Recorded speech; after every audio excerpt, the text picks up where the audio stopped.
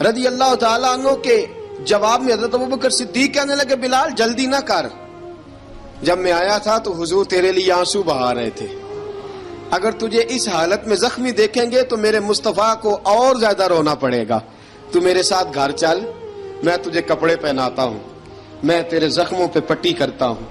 حضرت ابوبکر صدیق مزاج شناسائے نبوت تھے نا، فرمایا چل میرے ساتھ، میں ذرا تیری مرم پٹی کر لوں، میں ذرا تیرا منہ دھو ڈالوں، میں ذرا تجھے کنگھی کر لوں، تو میرے ساتھ چل۔ جناب بلال فرماتے ہیں جب سے پیدا ہوا تب سے غلام تھا، کبھی کسی نے میرے کپڑوں کی فکر نہیں کی تھی، مجھے تو امیہ 4 دن روٹی نہیں دیتا تھا۔ فرماتے ہیں جب میں گیا ابوبکر کے ساتھ، ابوبکر صدیق نے ایک چٹائی بچھائی، صدیق اکبر چٹائی کے اوپر میرے ساتھ بیٹھ گئے۔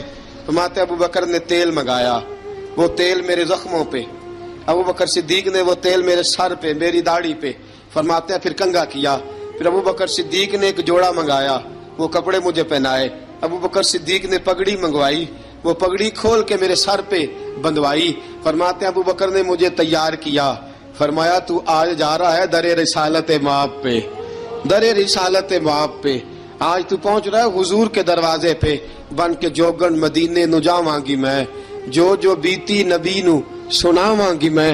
حضرت جناب سیدنا، اور وہ کسی شاعر نے تو بڑی شاندار بات کی، اس نے کہا بڑی امید ہے سرکار قدموں میں بلائیں گے، کرم کی جب نظر ہوگی مدینے ہم بھی جائیں گے، اگر جانا مدینے میں ہوا ہم غم کے ماروں کا، مکینے گنبد خضرا کو حال دل سنائیں گے۔ حضرت بلال حبشی رضی، ان کے دل میں بڑی امنگ تھی آج جاؤں گا در رسالت مآب پہ۔ ملا رومی لکھتے ہیں کہ جناب سیدنا صدیق اکبر نے سجایا سوارا، جناب بلال کے آنسو رکتے ہی نہیں۔ کہا باپ ہوتا ہے جو خدمتیں کرتا ہے، میں نے آنکھ کھولی تو باپ کا سایہ تو میں نے دیکھا ہی نہیں، اور فرمایا ماں تھی تو ماں جب بھی میں کام کر کے آتا تھا تو مجھے دیکھ کے میری اماں بس رو دیا کرتی تھی، 2-3 بہنیں تھیں، اور حضرت بلال فرمانے لگے ان بہنوں کو میں دیکھتا تھا تو وہ میرا حال دیکھ کے روتی تھی، اور جب وہ مجھے دیکھتی تھی تو میں رو دیا کرتا تھا۔ فرمایا ابوبکر میں نے تو یہ رنگ ڈھنگ دیکھے نہیں جو آج تو مجھے دکھا رہا ہے۔ جناب سیدنا صدیق اکبر رضی اللہ تعالیٰ عنہ بنا سوار کے نا حضرت بلال کا ہاتھ پکڑ کے سینے پہ رکھا، جناب بلال ہچکی لے کے روئے۔ حضرت ابوبکر صدیق نے فرمایا جتنا رونا یہاں رو لے، میں کائنات کے آنسو دیکھتا ہوں لیکن جب نبی کی آنکھوں میں آنسو دیکھتا ہوں تو دیکھے نہیں جاتے۔ فرمایا یہاں رو لے، حضور کے دروازے پہ جا کے تیری آنکھ میں آنسو نہیں آنا چاہیے، بہا جتنے آنسو بہا سکتا ہے۔ حضرت بلال حبشی بھی روئے، جناب صدیق اکبر بھی روئے۔ جب پہنچے نا دروازہ رسول پہ، حضرت سیدنا ابوبکر صدیق لے کے پہنچے، پابند کر دیا تھا نا حضرت بلال کو، بلال تو نے رونا نہیں، عشق ہوئے تے درد ہوئے تے ہائے نکلے، پھر کوئی نہیں رہندا جر کے۔ حضرت سیدنا بلال حبشی کو لے کے پہنچے در مصطفیٰ پہ، رسول اکرم صلی اللہ تعالی علیہ وسلم نے ایک نظر حضرت بلال پہ ڈالی، جناب بلال نے یوں آنکھ ملائی تو سر جھکا لیا، وعدہ کیا تھا نا رونا نہیں، سر جھکا لیا۔ اب دوسری نظر نبی کریم صلی اللہ تعالی علیہ وسلم نے جب اٹھائی نا حضرت ابوبکر صدیق کی طرف، تو حضور نے فرمایا صدیق تیرا شکریہ، ابوبکر اللہ تجھے جزا دے۔ جب رسول پاک کی زبان سے یہ لفظ نکلے تو جناب صدیق اکبر نے ہاتھ اٹھائے، یوں ہاتھ باندھے جب رسول پاک کے سامنے، تو سب سے زیادہ آنسو ابوبکر صدیق کے اپنے نکل گئے۔ کہا یا رسول اللہ میں غریب بے نوا، تو امیر حرم، تو کجا من کجا۔ کہا حضور یہ شکریہ کے لفظ، یا رسول اللہ میں کہاں اور آپ کا شکریہ کہاں۔ نبی پاک صلی اللہ علیہ وسلم نے فرمایا ابوبکر کاش تو تھوڑے سے پیسے میرے بھی ملا لیتا، بلال کو خریدنے میں میرا بھی حصہ ڈال لیتا، میں چاہتا تھا۔ ابوبکر پھر روئے، کہا یا رسول اللہ میرے پیسے کس کے ہیں؟ آقا میں بھی آپ کا، یہ بھی آپ کے۔ جناب سیدنا بلال حبشی رضی اللہ تعالیٰ عنہ کی طرف حضور نے دیکھا تو فرمایا بلال آ یار ذرا سینے سے تو لگ جا۔ اب حضرت بلال دوڑے، جب رسول پاک کے سینے سے لگے تو ایک جملہ میرے محبوب کی زبان سے، فرمایا بلال تو نے بڑی سختیاں برداشت کی ہیں، تجھے میرا اللہ ہی جزا عطا فرمائے گا، تو نے بڑے دکھ دیکھے ہیں۔ اب سیدنا بلال تڑپے، رسول پاک صلی اللہ تعالی علیہ وسلم بھی روئے۔ حضور نے اپنے ساتھ بٹھا لیا سیدنا بلال کو، حضور نے گھر پیغام بھیجا، فرمایا ختیجہ گھر میں کچھ ہے تو بھیجو، بلال آیا ہے۔ اب حضرت خدیجہ الکبریٰ اندر سے کیا آواز دیتی ہیں؟ کہتے ہیں حضور مبارک ہو، اللہ نے بلال کو آزادی عطا فرما دی۔ وفاشار بیوی اندر سے۔ اب حضرت سیدنا زینب رضی اللہ تعالی عنہا، میرے محبوب کی شہزادی، چھوٹی سی عمر ہے، ایک برتن کے اندر کھجوریں لے کے آئیں، ایک برتن میں کھجوریں۔ اب لا کے جب کھجوریں رکھی نا تو سیدنا صدیق اکبر نے ہاتھ بڑھایا کھجوریں اٹھانے کے لیے تاکہ میں دوں۔ حضور نے فرمایا نہ ابو بکر، بلال پہلے دن آیا ہے، پہلے تو نے جتنی خدمت کرنی تھی تو گھر کر کے آیا، میری باری ہے۔ حضرت بلال حبشی فرماتے ہیں کائنات میں نے اتنا پیار کبھی دیکھا ہی نہیں تھا۔ 30 سال سے زیادہ میری عمر تھی، مجھے تو کبھی کسی نے پاس بٹھا کے کھانا کھلایا ہی نہیں۔ فرماتے ہیں رسول پاک سخت سخت کھجوریں سائیڈ پہ کرتے، اندر سے نرم کھجور نکالتے، اس کھجور سے تھوڑا سا چھلکا جدا کرتے، فرماتے ہیں پھر اس کو توڑتے، اس کے اندر سے وہ گھٹلیاں اتار کے حضور ایک سائیڈ پہ کرتے، وہ نرم کھجور رسول جب میری طرف بڑھاتے۔ حضرت بلال فرماتے ہیں بھوک تو بڑی تھی لیکن آج بھوک ساری بھول گئی تھی۔ آج مجھے یوں لگتا تھا جیسے میں زمین پہ نہیں عرش کی بلندیوں پہ بیٹھا ہوا ہوں۔ آج لگتا تھا کائنات کی ساری نعمتیں، ساری رحمتیں، سارا کرم، ساری عطا، سارا فضل، ساری عنایتیں میری جھولی میں گر گئی ہیں۔